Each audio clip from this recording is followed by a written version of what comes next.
Viewer discretion is advised. There is some hard images. On June 18th, we had our boat out with some fun divers, and our team, while diving on one of our local reefs in Pattaya, found a large ghost net. Now, this ghost net was tangled up in the corals on one of our most diverse reefs in the Pattaya area. And once our team noticed the danger to the marine life, because it was still just hanging in the water column, once they noticed all the dead and live fish still in it, they took action immediately. They did what they can with the remaining time on their dive. They removed a bunch of live fish, and they started removing some of the net. And on that day, we removed about 250 meters of ghost net and some 100 marine organisms that were already trapped and entangled in it. We didn't get it all.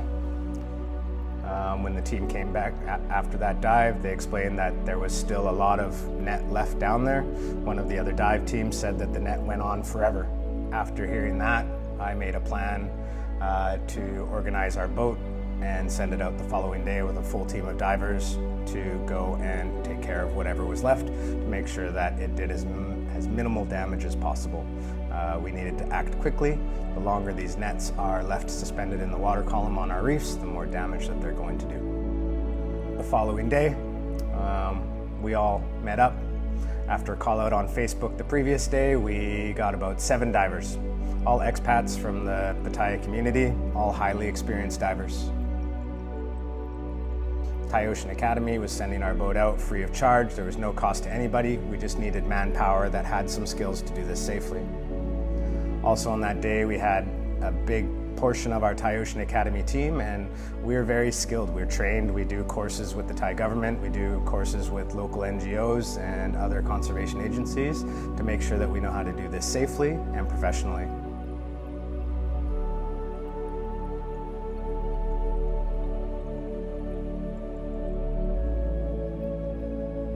Once our boat arrived at the site, the team found the net almost immediately, and they started surveying.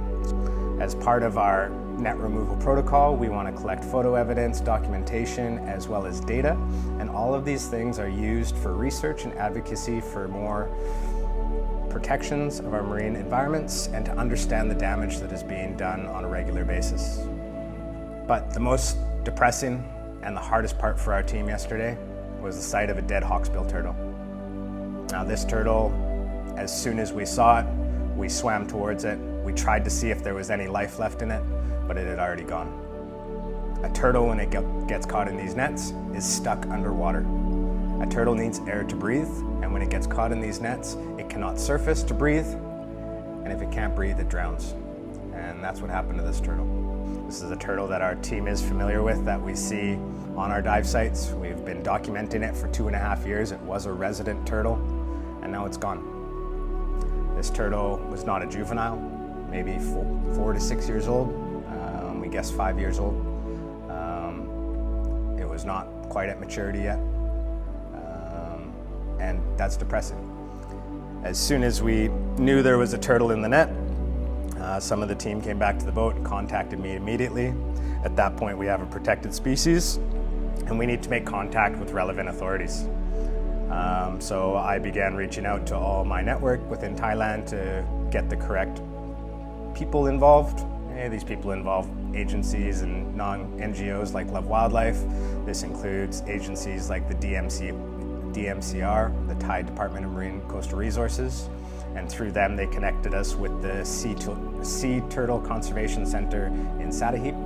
And once we were in contact with them, they gave us instructions to remove the turtle's body from the ocean and bring it back with us, and we decided to drop it off straight to their location in Satahip after the boat came back that day. When the team was diving, they swam for 45 minutes before they found the end of this net. This net was over 1 kilometer long.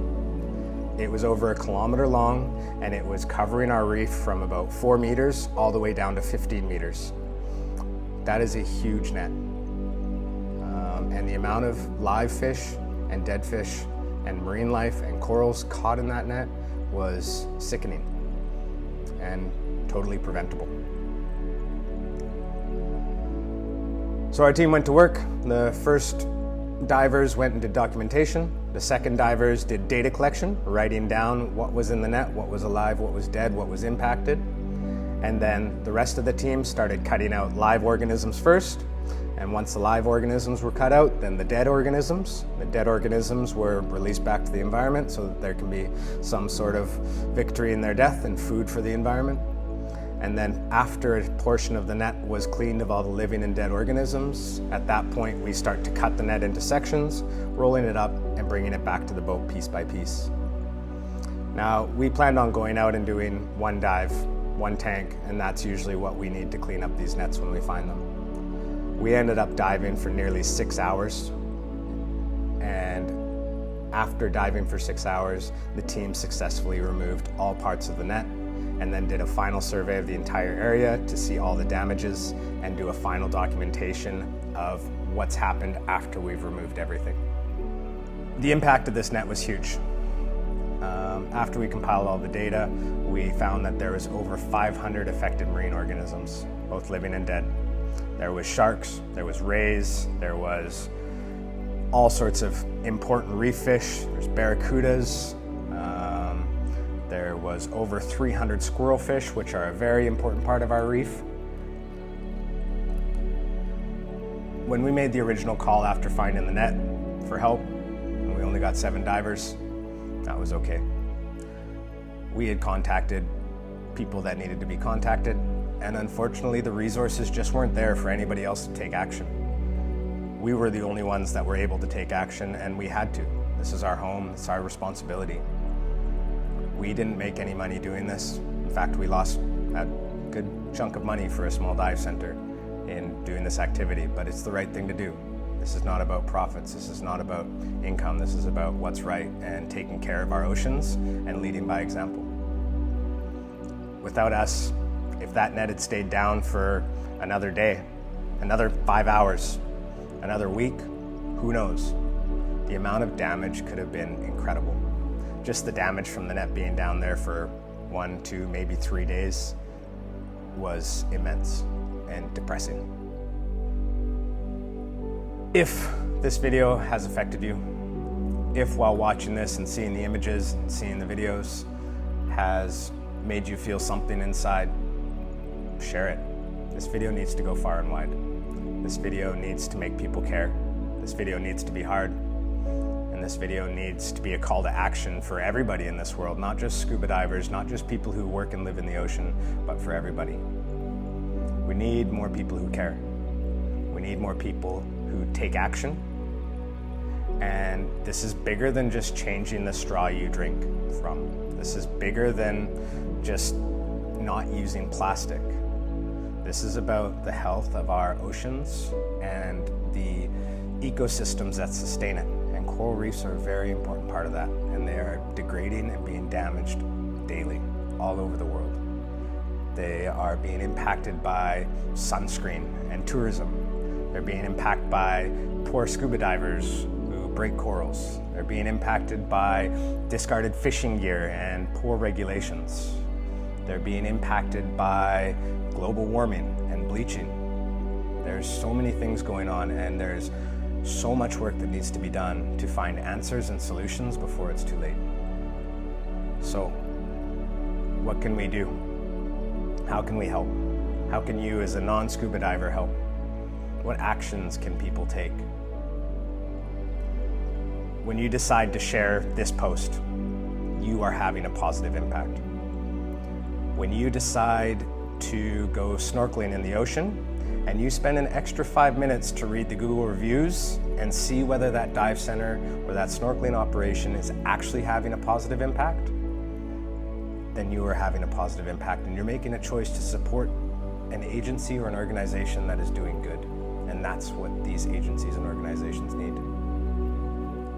When you decide to research where you're going to do your dive training, and when you decide that maybe I want to look for something that's slightly more expensive but is going to give me better training so that I don't damage the environment and I'm learning properly from the start, you're having a positive impact.